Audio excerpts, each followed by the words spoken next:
Ladies and gentlemen, we are into the thick of it. The hip-hop civil war is in full motherfucking swing. And to be completely honest with y'all, I can't even call it a civil war. It's really a 20v1, 30v1. What it is, that's boy ENX Hunter, and the sex god finally dropped his response, y'all. All you Aubrey Angels and you OVO ovulators, you ain't gotta worry about it. Your glorious king finally came through. Now, unless you've been living under a rock the past, 3 weeks, then you know about the whole Kendrick, Metro, Future, Drake debacle going on. Metro Boomin and Future released their collaborative album called We Don't Trust You. One of the tracks on there is a banger track called Like That, has Kendrick Lamar.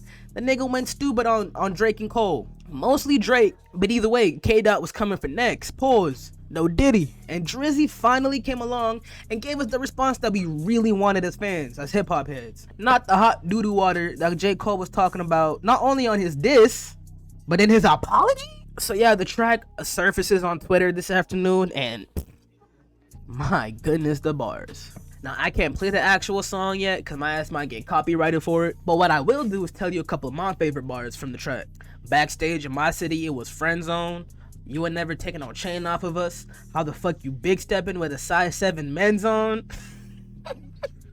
I know my picture on the wall when y'all cook up. The way you doing splits, bitch, your pants might rip. You better do that motherfucking show inside the biddy. Maroon 5 need a verse, you better make it witty. Then we need a verse for the Swifties. Now, if you don't even know what he's talking about, back in the day, Kendrick Lamar has done features for Maroon 5 and Taylor Swift. Now, we both know Kendrick don't make music and nothing like them two groups. And you could say that he only did those tracks to try and get a little bit of an in into the mainstream world. Some may see that as selling out. Not saying I do, actually I don't, but I'm just saying some people could see it like that. Let's keep it pushing. Big difference between Mike then and Mike now. What the fuck is this, a 20v1 nigga? What's a prince to a king? He a son nigga? And he was coming for everybody in this bitch. He even came for The Weeknd. And if y'all don't know, The Weeknd is my second favorite artist of all time, like right behind Michael Jackson. So this shit tough for me, but I'm here for the bars. Y'all nigga manager was Chubb's little blunt runner, Chubb's being Drake's boy. Claimed the 6 and you boys ain't even come from it, and when you boys got rich you had to run from it. Cash blowing Abel Bread out here tricking. Shit we do for bitches, he doing for niggas. And I'm telling you, that is only the surface with the amount of lines boy has in here. He went for Rick Ross in this track. Obviously Kendrick, he coming for everybody's head. And of course, everybody who heard these warning shots has heard this supposed leaked diss track too. You got The Weeknd posting this picture of him laughing, assumably at the verse or at the lines aimed at him. Metro Boomin went ahead and tweeted this picture of Metro, Future, and The Weeknd, calling them the biggest three. Controversial, some might want to debate that, but that's not what this video is for. Oh man, Ricky Rose went ahead to the booth and dropped some shit on Drake. Hold on, I haven't even heard it yet. We could do a first time listen through on here. Like, official jab, crack smoke is the exhaust from my pen and pad. Ghost writers, they get the floss, what you could have had. Record label taking a loss, are you in your bag? You a worker on the chart, don't make me laugh. Yeah.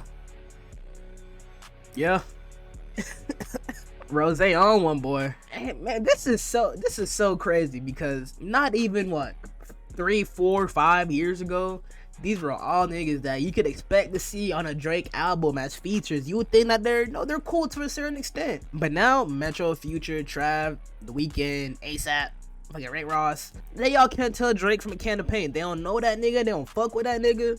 Hey man, the industry cold. But what I will say as a fan of almost all of these artists, as just a fan of music in general, man, this is fantastic to see. I'm sorry, Drake, that you had to be the one in the 20v1, you feel me? All of these niggas was your homeboy, but now they leave you alone in the room by yourself, like Will Smith on the last episode of Fresh Prince. But one thing that I really gotta get off my chest, that I've been noticing these past few weeks as the drama's been ensuing from the fans, respectfully on both sides, please get that nigga dick out your mouth, please. It'll do you so much good. Just get the pop it out, please, pop it out. There's no reason for you Kendrick stans to be out here running around calling the diss whack, trash, garbage, even though objectively you don't have to think it's the greatest piece of work ever created, because Lord knows I don't, but objectively it's at least a good response. It's a good diss back. And likewise to all the Aubrey Angels, to all the OVO ovulators. Nigga, Kendrick just released one verse aimed at them too. Drake, I had 4 minutes, albeit to go at 20 niggas. Pause, no Diddy, but he had 4 minutes to go at 20 niggas, no Diddy. So saying that yes, Drake might have washed Kendrick or that Kendrick's diss was on bullshit, you're comparing two different things right now. Let's at least wait until Kendrick responds to this track. I can bet my second toe from the right that Kendrick gonna respond to this. So hip hop fans, hip hop civilians, regular niggas like me and you, just enjoy the fucking music. Like, I promise you.